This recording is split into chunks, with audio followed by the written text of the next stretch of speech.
બે ખીજડીએ ટેકરે.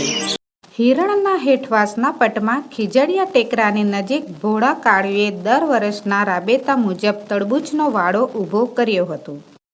આડે દિવસે તો ભોજાનું કુટુંબ નદીના ખુલ્લા પટમાં પડ્યું રહેતું, પણ ઊણ શિયાળે રીંગણી બાળી નાખે અને ગોળાના પાણીથી જ વિદે એવી તાડ પડવા માંડી, ત્યારે ભોજો ગીરની અંદર જઈને 3 વાર તલ બાવળ કાપી આવ્યો અને જીવલીએ વગડો ફરી ફરીને સૂંખી સાંઠીઓની ભારીઓ ભેગી કરી.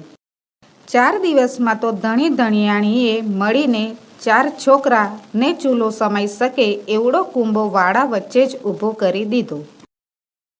છતાં ભોજાને લાગતું હતું કે દર વર્ષ કરતાં આ વખતે ટાઢ મારા પર વેર વાળવા આ વાડા ઉપર જ વધારે પ્રમાણમાં ખાબકી છે. એક તો હિરણની પાટના ટાઢાબોળ પાણી અને વધારામાં પોષ મહિનાનો હિમ જેવો વાયરો. આ હિમવર્ષા વચ્ચે ભોજો સાવ ઉઘાડે દિલે ઊભો વાડાનો ટોયામણ કરતો. એને પહેરવા કળિયું તો આજ કેટલાય સમયથી સાંપડતું ન હતું.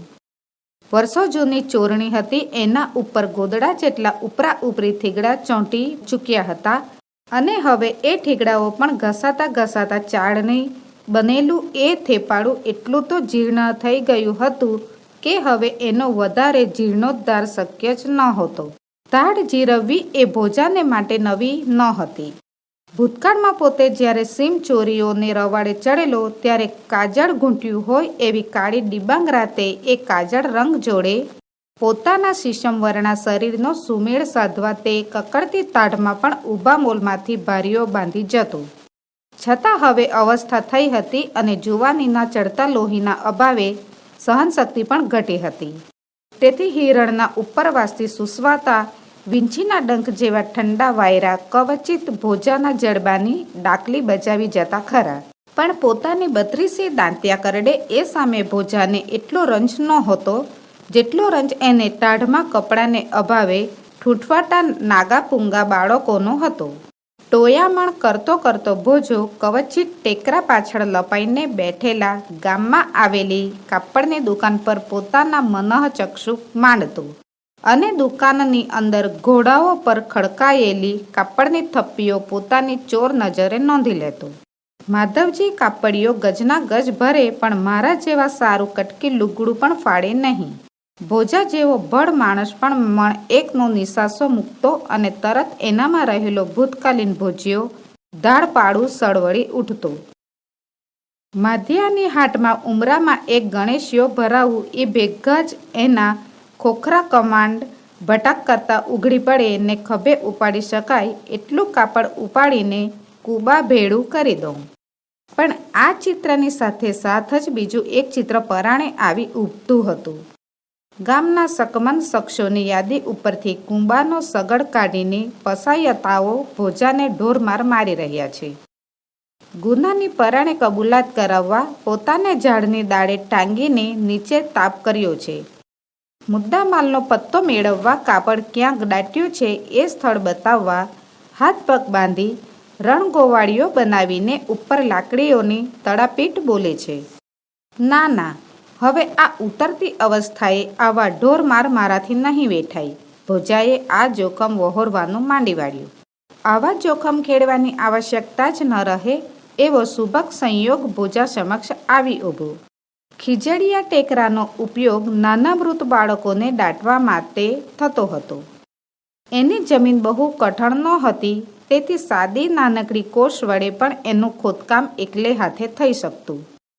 ગામના પોસ્ટ માસ્તરને ત્યાં આજે સાંજને સમયે છોકરો અવતરેલો. કોઈ કહેતું હતું કે છોકરો મરેલો જ જન્મ્યો હતો, કોઈ કહેતું કે એ જન્મ્યા પછી મરી ગયો. ઉપરા ઉપર પુત્રીઓ જ પામનાર પોસ્ટ માસ્તરને ઘેર વર્ષો પછી પુત્ર અવતર્યો, પણ નસીબમાં ન સમાયો, તેથી તેમને ભારે આઘાત લાગ્યો. આ હતભાગીને ઘેર અવતરીને કશું સુખ ન પામનાર એ બાલુડા પાછળ માસ્તરે સારું દાન પુણ્ય પણ કરી નાખ્યું. માધવજીના હાટેથી ઊંચામાં ઊંચી જાતનું રેશમી કાપડ વેતરાવીને મૃત બાળકને સારી પેઠે વીંટાળ્યું અને અધમણ મીઠાની ગાંસડી બાંધીને 4 સંબંધીઓ જોડે માસ્તર ખીજડીયા ટેકરે ચાલ્યા. ઉઘાડે ડીલે ઠંડીમાં થથરતો માધા કાપડિયાની દુકાન ફાળવાનો વિચાર કરતો અને પકડાઈ જવાની બીકે પોલીસના મારથી કાંપતો ભોજો તડબૂચની વચ્ચે ચાળિયાની જેમ ઊભો હતો. એ જ વખતે પોસ્ટમાસ્ટરના પુત્રના દફન માટે લોક ખીજડીયા ટેકરે આવી પહોંચ્યા. બાળકના મૃતદેહ પર 7-8 પળમાં વીંટળાયેલ મહામૂલું વસ્ત્ર ભોજા જેવા જ અવસ્ત્રાની નજરે પડ્યા વિના રહે એમ નહોતું. બાળકને ઠીક ઊંડાણમાં દાટી, માથે મીઠું ભભરાવી, ઉપર પૂર્વવત પથ્થરો અને ધૂળ વેરીને સૌ રસ્તે પડ્યા પછી ભોજાના માનસમાં એક નવો જ પ્રકાશ ઝબકી ઉઠ્યો. અરે, લુગડા તો ગાંસડા મોઢે આ ટેકરાના પેટમાં દટાણા છે. મારી છાતી સામે જ. હાથ અજમાવું એટલી જ વાર. હાથ ફેરો જ કરવાનો. હાથ ફેરો કરવો કે ન કરવો એના સરવાળા બાદબાકી કરવાની ભોજાને આદત ન હતી. ડેનમાર્કના રાજકુંવર જેવી દ્વિગાવૃત્તિ આ માણસે કદી કેળવી નહોતી. 1 ઘા ને 2 કટકા કરવાનું જ એનું જીવનસૂત્ર હતું. રાતે સીમની અવરજવર બંધ થઈ ગઈ અને સોંપો પડી ગયો ત્યારે ભોજાએ એ જીવનસૂત્ર અમલમાં મૂક્યું. કુંબામાંથી કોદાળી અને પાવડો લઈને એ સડસડાટ ટેકરા ઉપર ચડી ગયો. ખાતર પાડવાના લાંબા મહાવરાને પરિણામે સિફતપૂર્વક ખોદકામ કરવાનું તો ભોજા માટે સાવ સહેલું હતું. કપડું જરા પણ ફાટ્યા તૂટ્યા કે ખરડાયા વિના સરકાવી લેવા ખાતર એ ભારે સાવચેતીથી આ બાળકની કબર ખોદી રહ્યો હતો. વળી પથ્થર જોડે કોદાળીનું પાનું અથડાવાનો અવાજ પણ બહુ દૂર પહોંચી ન જાય એની સંભાળ લેવાની હતી.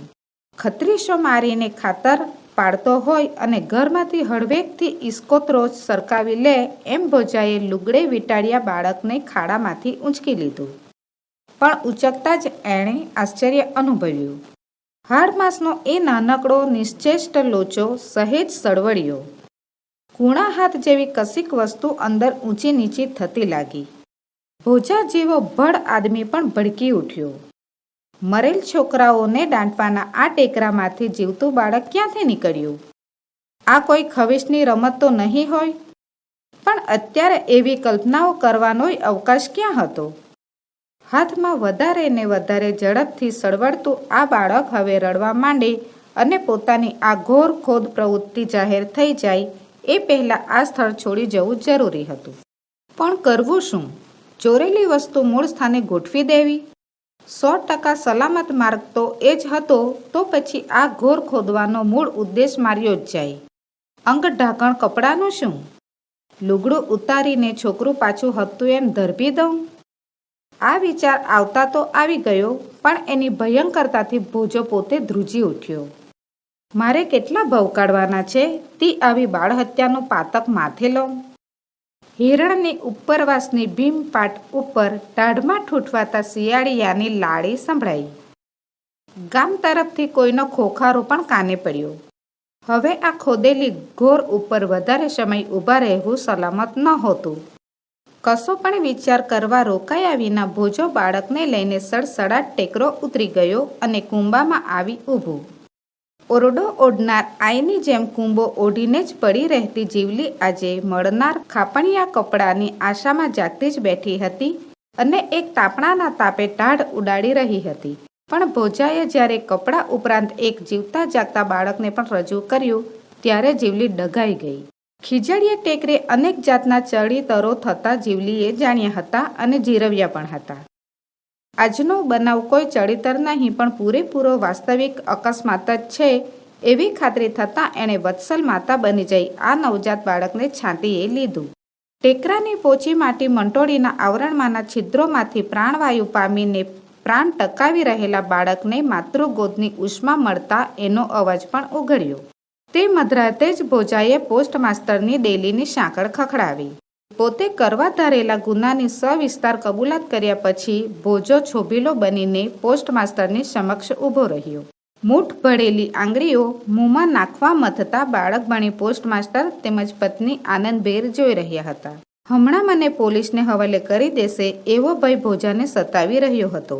હું તો તમને પહેલેથી જ કહેતી હતી કે દાટવા જવાની ઉતાવળ કરો ના, ડાક્ટરને તેડાવીને પાકી ખાતરી કરાવો, પણ તમે માન્યા નહીં. પુત્ર પ્રાપ્તિથી અડધી થઈ જતા પત્ની મીઠો ઠપકો આપવા લાગી. આપણા ભાગ્યમાં હતો તો પાછો આવી પૂગ્યો ને. પોસ્ટ માસ્તરે કહ્યું અને પછી ભોજા તરફ ફરીને બોલ્યા, ભોજિયા, તને મનમાં આવે એ ઇનામ માંગી લે. કશું પણ બોલવાના અત્યારે ભોજાને હામ કે હોશ રહ્યા નહોતા. એ માત્ર હાથ જોડી શક્યો, પોતે કરેલા ગુનાહિત કૃત્ય બદલ ક્ષમા માંગતો હોય એવી રીતે. અમારે તો આ ઉતરતી અવસ્થાએ દીકરાના નામની દ્રશ્ય દેવાઈ ગઈ હતી. પોસ્ટ માસ્તરના પત્ની બોલતા હતા. છતે છોકરે વાંજિયા જેવું થઈ પડ્યું હતું. તે અમારું નામ લેણું રાખ્યું. તારો તો જેટલો ગણ માનીએ એટલો ઓછો છે મારા વીર. અમારી ચામડીના પગરખા સીવડાવીએ તોય તારા ગણનું સાટું વળે એમ નથી. જટ ઇનામ માંગી લે ભોજા, પોસ્ટ માસ્તરે ફરી કહ્યું. મોટા સાહેબ, ઇનામ લેવા સારું ટેકરે નહોતો ચડ્યો, પણ બાયડીની આબરૂ ઢાંકવા લુગડાનો લીરોય નથી જડતો ને પહોં જેવા નાનકડા બચડા આ હિમમાં હિજરાય છે. એકેકી જોઈ લુગડા અપાવો તો મોટું ઇનામ જડ્યું ગણું. ભોજાએ માંગણી કરી. બસ માંગી માંગીને આટલું જ માંગ્યું? માંગો તમારી મોટા માણસની મહેરબાની. અબ ઘડીએ જ માધવજીની હાટ ઉઘડાવો, પોસ્ટ માસ્તરે ઊભા થતાં કહ્યું અને પછી ખભે ડગલો ભરાવતા બોલ્યા, એક શું, બબ્બે જોડિયા લુગડા વેતરાવી લે. ચુનીલાલ મડિયા, જન્મ ઈસવીસન 1922, અવસાન 1968. ચુનીલાલ કાળીદાસ મડિયાનો જન્મ રાજકોટ જિલ્લામાં આવેલા ધોરાજીમાં થયો હતો. તેઓ 1939માં મેટ્રિક અને 1945માં મુંબઈની સિડનહામ કોલેજમાંથી બીકોમ થઈ મુંબઈથી પ્રકાશિત થતા જન્મભૂમિ દૈનિકમાં જોડાયા. 12 વર્ષ જેટલો સમય મુંબઈમાં આવેલી USISના ગુજરાતી વિભાગમાં કામ કર્યું. તેમણે નવલકથા, નવલિકા, નાટક, વિવેચન તેમજ કાવ્ય ક્ષેત્રે ખેડાણ કર્યું છે.